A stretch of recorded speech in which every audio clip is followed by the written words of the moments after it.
Pumunta po sila sa website ko, wala sila nakita ko di nag-i-split kung ano ang pinaggagawa ko doon.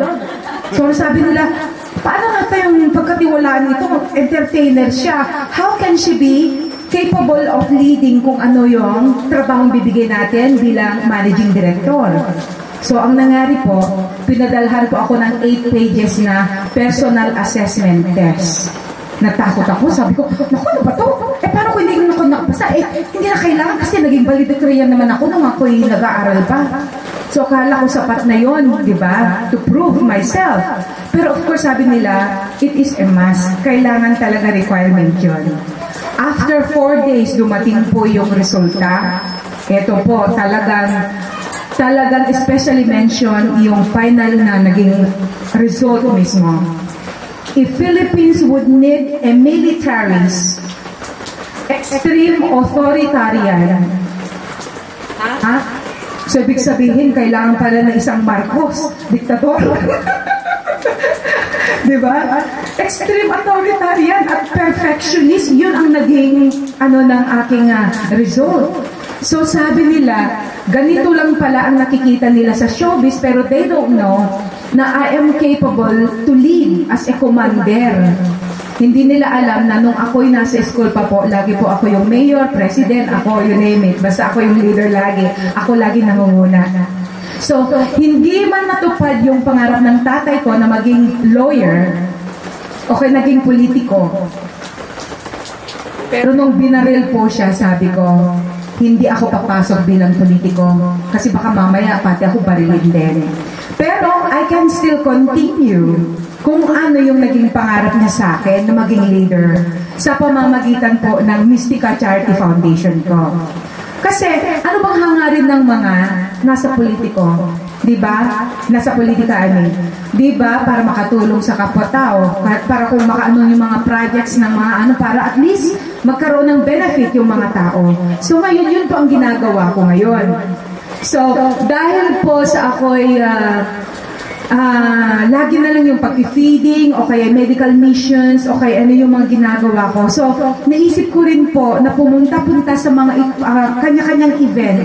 It's either yung mga competitions o kaya Kaya instead na ako nagpapabayad dati, ako na ngayon ang mismong nagvo-volunteer. If you need my service, if you need me to be there, I'll be there. I'll give you a free entertainment o kung gusto nyo, ako pa ang magpa-competition. Ganun na ngayon ang nangyayari. Baliktad na. So ngayon po, dahil nakita po ng mga corporate sponsors, katulad niya, nakikita niyo yung nakalagay doon, Chowking, SM, Aquabest, Manila Bulletin, Better Globe, Child Africa, yan. Sila po ngayon ang mga tumutulong sa akin. So instead na kayo po, na kumukuha sa akin, for example, binibigyan ko kayo ng libreng serbisyo, sila po nagbabayad sa akin. O, di ba? Masarap? Diba? Pero, katulad nga po nung sinabi ko po kanina, na ang hangarin ko ay tumulong. So kung ano po ang binabayad ng mga corporate sponsors sa akin, 20% lang po ang itatago ko sa bulsa ko. Yung 80%, dinicide ko po na iyon ang gagamitin ko sa mga projects ko. At isa na ang PWDs ang magiging beneficiary. Okay? So, salamat naman po, Doktor. At you had the chance naman para at least ipakilala mo ako. Kahit ilang beses na itong invitation sa akin, tapos biglang nakakancel. O diba? Kasi kaninong kasalanan yun? Ha?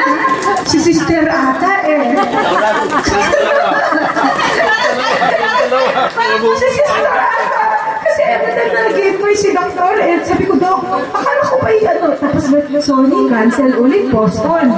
Mabuti na lang po at hindi na postpone. Kahit umuulan, at least naman po, nandito po kayo. Diba? At hindi lang ako kakanta, kundi kayo rin. Lahat sa concert natin.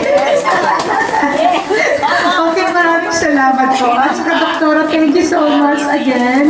Kasi the first time po nakilala ko si Doktora, talagang pinuntahan po namin. Pero nandoon sa bahay ng anak niyo, di po ba? So, it's an honor to see you again. Ayan, napakabait. At saka si Doc, sa lahat po ng naipakilala sa akin, dito sa Pilipinas, kasi sometimes, marami po yung mga lumalapit, di ba? Nagpapatulong mga ganon, o kay magiging business partner. I'm so proud po na when it comes to integrity, sinolo po ni Doktor. Kaya siya lang po ang natira. Palakpakan niya naman po. And Rino Solberg, eto, naka-video po tayo. And Mr. Rino Solberg, sa kanya po mismo nanggaling yan. It came from his mouth. Now, of all the people we have met so far, si Doktor talaga, ang naipakita niya talaga 100% na he has the integrity. So, it is a very, very good asset po, Doktor, kahit saan po kayo pupunta. So, congratulations po, Doktor. And happy Valentine's. We love you. Meron pag we love you. May authority naman po siya. Okay lang naman daw po sabi ko, I love you. Oh, my Thank you. Thank you.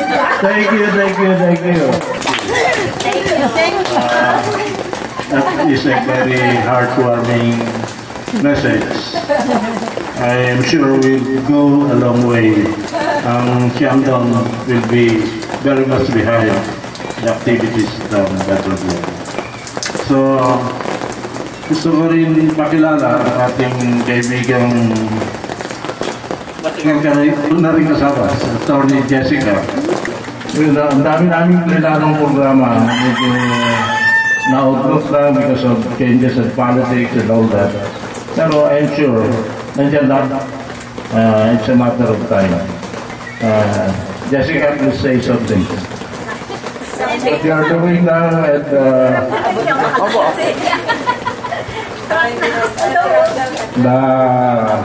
future Solicitor General of the Philippines. She has the guts and the talent. Yes.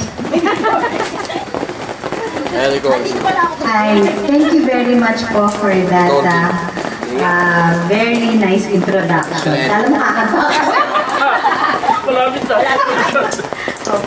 First of all, syempre, I'd like to thank the people behind the programs na for persons with disabilities. Kasi po, lahat po tayo ngayon ay nandito to parang merge all the good vibes na ang purpose po ay isa lang, to uplift the situation of persons with disabilities in society. And I'm very sure with the help of everyone pitching in for the betterment of our sector, one day we'll see na we will enjoy equal rights and we will be able to live comfortably. Because not due to financial independence or anything else, but we know that there are many people behind us who will always support us and who will always treat us fairly, will never look down on us. And si Lord na lang po ang bahalang mag-reward sa inyong efforts for helping us. Thank you very much. Okay, susunod si Beth, then si Danny. Ali mo na. Okay. Paano nyo kami kamahal?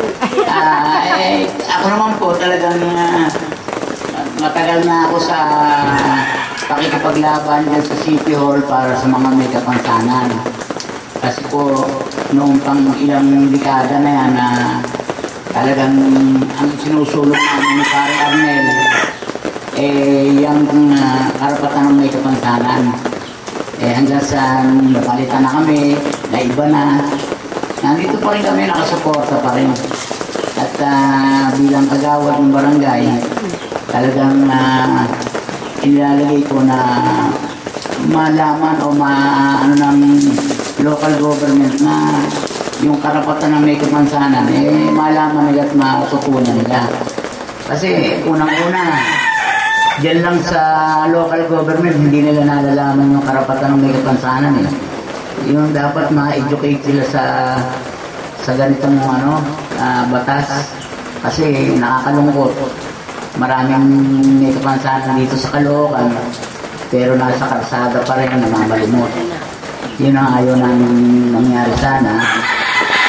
Kaya, imbis na hindi na kami lumayo, naghahanap pa kami ng many prizes, mapunta kami na kay Willie, para lang makapagtayo ng hanap buhay para sa may kapansanan, inaano namin, dapat lalayo pa ba? Ayan ang local government, nandiyan sila. Pero wala silang nalalaman at wala silang nararamdaman. Hanap sila ng mga street children, yung mga mahihirap na tao. May kapansanan, mahihirap na tao, may kapansanan pa. Ba't sila naghahanap kung saan-saan? Nandiyan na sa tabi-tabi nila. Kahit anong gawin namin, talagang hindi nila maramdaman. Ewan ko ba itong local government natin dito, sa Caloocan, walang damdamin sa may kapansanan. Ewan ko kung hanggang saan patatagal ito. Pero kung ganitong merong mistika at Doc Averil, wala tayong problema. Okay, thank you. Alam nyo, matagal na dapat konsento. Magkaisa lang ng ating PWD sa Caloocan kasi we are a strong force. Ex-barangay captain. Susunod natin si Arnel, sa ring leader sa Caloocan. Para for the orientation of Mystica, then susunod natin si Beth. Kung hindi mo siya salita, kakanta.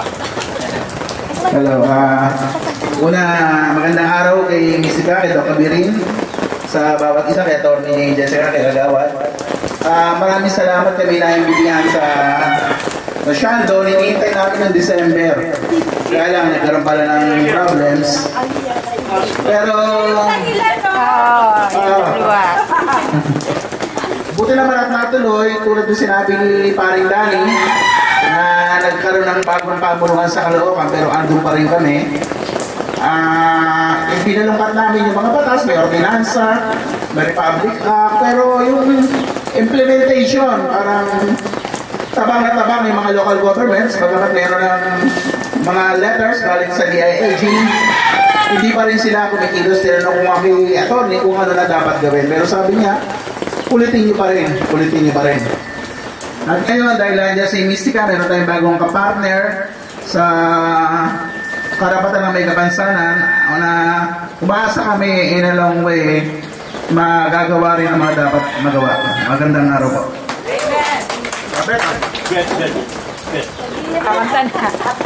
Magandang hapon po sa lahat. Nagpapasalamat po kami sa Panginoon kasi natuloy po yung pre-Valentine's party daw natin. Kasi last year talagang gusto namin magkaroon ng Christmas party, kaya lang medyo yung mga schedule namin. Kahit po kami nagkahiwa-hiwalay, dahil nga po yung Shando, mula rin namatay si Papa dyan, andito pa rin po yung aming communication, di na nawawala. Kumbaga yung pinagsamahan namin, andun pa rin, hindi nakakalimutan ng bawat isa. Salamat din kay Doc kasi talagang dedicated siya sa Shandon. Kasi kung ako lang, siguro hindi ko talaga kakayanin din. Pasalamat ako kay Doc kasi nakilala ko po siya dahil lang sa isang ano ba yun? Yung umaten po kami sa isang sa kay Father Luke seminar. Ako po mahihain dati, pero nung po nakilala ko si Papa dyan, talagang doon ko po na-motivate po ako talaga ni Papa dyan. Napakalaking tulong po personally sa akin na yung itinurong sa akin ni Papa dyan. So, ngayon nga wala man po si Papa dyan, nagpapasalamat po talaga ako sa kanya. At nagpapasalamat din po ako dahil pinili po niya si Doc para maging vice nung time na yon. Talaga pong nakita ko kay Doc yung dedikasyon niya.